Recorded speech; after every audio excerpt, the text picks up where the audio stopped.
हमारी जिंदगी में मिठास काफी मायने रखती है, लेकिन जरूरत से ज्यादा मिठास कभी कभी जिंदगी का स्वाद बिगाड़ देती है और बना देती है हमें मीठे का बीमार, जिसे आम भाषा में हम शुगर या डायबिटीज कहते हैं। इसमें इंसान के शरीर में शुगर का लेवल एक तय सीमा से ज्यादा बढ़ जाता है और शरीर बढ़े ग्लूकोज को इस्तेमाल नहीं कर पाता और ये ग्लूकोज ब्लड में मिलकर पूरे शरीर के कई अंगों को काफी नुकसान पहुंचाता है। इसलिए वक्त रहते इस बीमारी से बचना बहुत जरूरी है। हिंदुस्तान में डायबिटीज के सबसे ज्यादा मरीज हैं और हर तीसरा इंसान डायबिटीज का शिकार है। अगर आंकड़ों पर नजर डालें तो एक ताजा रिपोर्ट के मुताबिक भारत में लगभग 7.4 करोड़ लोग डायबिटीज से जूझ रहे हैं और 2024 तक डायबिटीज के मरीजों की संख्या 12.5 करोड़ पहुंचने का अनुमान है। इंटरनेशनल डायबिटीज फेडरेशन (IDF) के मुताबिक दुनिया भर में 12.11 लाख से ज्यादा बच्चे और किशोर टाइप 1 डायबिटीज से जूझ रहे हैं। इनमें आधे से ज्यादा पेशेंट की उम्र 15 साल से भी कम है और इन आंकड़ों में भी सबसे ज्यादा भारतीय बच्चे शामिल हैं। पिछले साल दुनिया भर में डायबिटीज से करीब 67 लाख से ज्यादा मौतें हुई थीं और आज भी इतने अध्ययन और शोध के बाद इस बीमारी का पूर्ण इलाज नहीं मिल पाया है। अब जरा नजर डालते हैं इस बीमारी के इतिहास के बारे में। डायबिटीज का पहला मामला इजिप्ट में 1550 BC में पाया गया था। पहली बार यहीं से बीमारी के रूप में इसे पहचाना गया और बार बार पेशाब जाने के लक्षण को इसका पहला लक्षण बताया गया। लेकिन शुगर लेवल को चेक करने के तरीके की खोज सबसे पहले भारत में हुई। डिफीट डायबिटीज फाउंडेशन की रिपोर्ट के मुताबिक ब्लड शुगर की जांच करने का सबसे पहला तरीका चींटियों की मदद से खोजा गया था। इंसान के यूरिन के आसपास अगर ढेर सारी चींटियां इकट्ठा हो जाती थीं, तो माना जाता था कि उस व्यक्ति के शरीर में शुगर का लेवल बढ़ा हुआ है।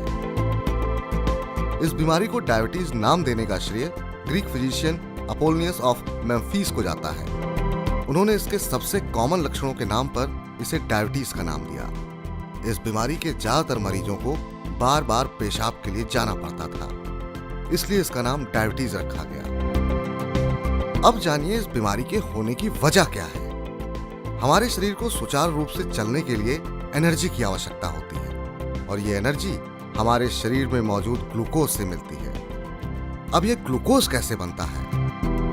हमारा शरीर हमारे द्वारा कार्बोहाइड्रेट के रूप में खाई और पी गई चीजों को तोड़कर ग्लूकोज बनाता है और ये ग्लूकोज हमारे खून में मिलकर एक फ्यूल की तरह काम करता है। इसके लिए हमें एक हार्मोन की जरूरत होती है जिसे इंसुलिन कहते हैं। ये हार्मोन हमारी पैंक्रियाज में बनता है। ये इंसुलिन ही है जो रक्त में मिलकर ग्लूकोज के स्तर को कंट्रोल करने का काम करता है। इसका काम भोजन को ऊर्जा में बदलना होता है। अगर पैंक्रियाज इंसुलिन बनाना बंद कर देती है तो ग्लूकोज ऊर्जा में तब्दील नहीं होगा और ब्लड में ग्लूकोज की मात्रा बढ़ जाएगी। इसी अवस्था को मेडिकल टर्म में डायबिटीज मेलाइटस कहा जाता है। अब डायबिटीज के प्रकारों के बारे में जानिए। डायबिटीज 2 तरह की होती है, पहली टाइप 1 और दूसरी टाइप 2। अब आइए जानते हैं इन दोनों में फर्क क्या है। सबसे पहले बात करते हैं टाइप 1 डायबिटीज की। टाइप 1 डायबिटीज आनुवांशिक तौर पर होती है। ये ऑटो इम्यून डिजीज है। जब शरीर में इंसुलिन बनना बंद हो जाता है तब टाइप 1 डायबिटीज होती है। टाइप 1 डायबिटीज बच्चों और किशोरों में होने वाली डायबिटीज की बीमारी है।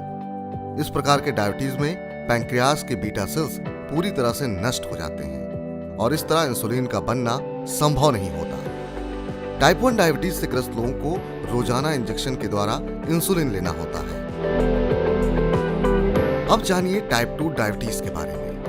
टाइप 2 डायबिटीज हमारी गलत जीवन शैली की देन है। अगर शरीर में इंसुलिन की मात्रा कम होने लगे और शरीर उसे ठीक से इस्तेमाल नहीं कर पाता है तो ऐसी स्थिति में डायबिटीज टाइप 2 की शिकायत शुरू होती है। मोटापा, हाइपरटेंशन, नींद की कमी और खराब लाइफस्टाइल होने के कारण से टाइप 2 डायबिटीज होने के कारण है। चूंकि टाइप 2 के लिए खराब जीवन शैली जिम्मेदार है, इसलिए ये कभी भी हो सकती है, पर अमूमन ये व्यस्त लोगों में होती है। सही डाइट और एक्सरसाइज की मदद से टाइप 2 डायबिटीज को नियंत्रित करने का प्रयास किया जा सकता है। कुछ स्थिति में इंसुलिन इंजेक्शन की आवश्यकता हो सकती है।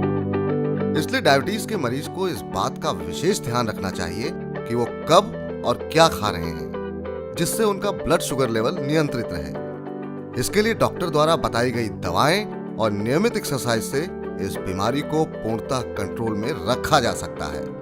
इसलिए हमें आज जरूरत है अपनी लाइफस्टाइल में सुधार करने की, ताकि हम इस बीमारी से बच सकें और एक स्वस्थ और सेहतमंद जिंदगी जी सकें।